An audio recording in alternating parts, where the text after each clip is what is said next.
invité, j'allais dire presque principal, que Clément Payette va nous présenter. Clément Payette qui va nous présenter parce que c'est quand même pas n'importe qui, l'entraîneur physique des équipes de France. Et on peut dire que cet invité, Clément Payette, est quelqu'un que vous avez fait venir à La Réunion, vous et votre équipe. J'ai eu la chance d'être suivi par Nicolas. Il a suivi toute la partie de ma préparation physique en 2019, quand je suis parti faire les championnats d'Europe de karaté Kyokushinkai. Vous avez gagné ou perdu? J'ai fait 3e aux Europes en 2019. Europe avec un niveau super relevé, avec les pays de l'Est qui sont toujours extrêmement forts. Moi, j'ai fait venir au club la semaine dernière pour qu'il puisse partager sa vision des choses, parce que c'est ce qui m'a beaucoup plu dans son approche en fait.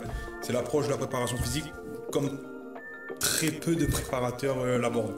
Et c'est pour ça que il faut reconnaître qu'on est subjugué quand on l'écoute. J'ai beaucoup aimé ce que j'ai vu. L'approche, j'étais là, je voulais plus partir. Je voulais plus partir, j'ai dit non, on va l'inviter et les téléspectateurs pourront profiter de ça.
Allez, plus fort que ça.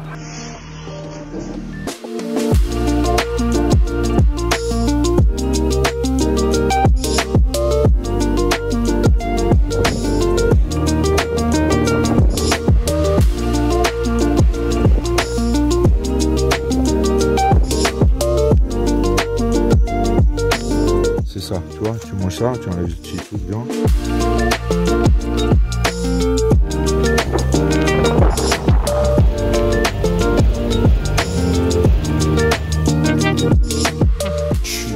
Réputé sur le plan français, européen sans doute, et vous entraînez donc pas mal d'équipes.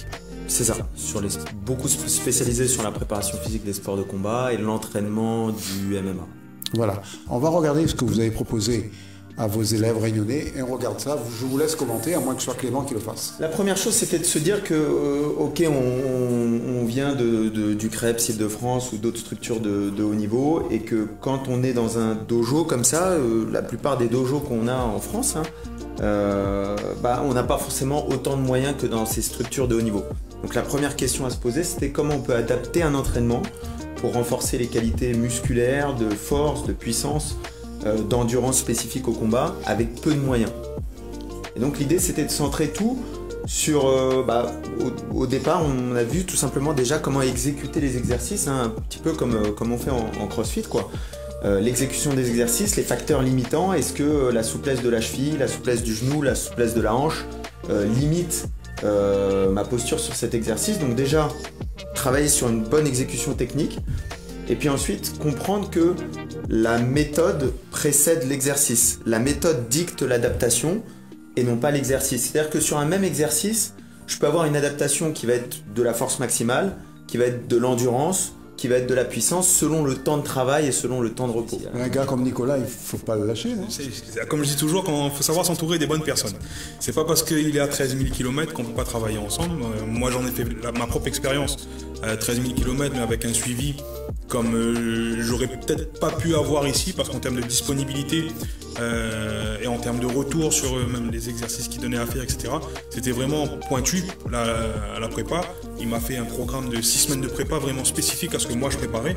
Et comme je l'ai dit mercredi soir, comme je l'ai dit à mon retour des championnats d'Europe, j'ai jamais été, même après 20 ans de pratique, 20 ans d'entraînement, j'ai fait plusieurs grosses compétitions, en aussi bonnes conditions physiques qu'après avoir suivi ces 6 semaines de prépa.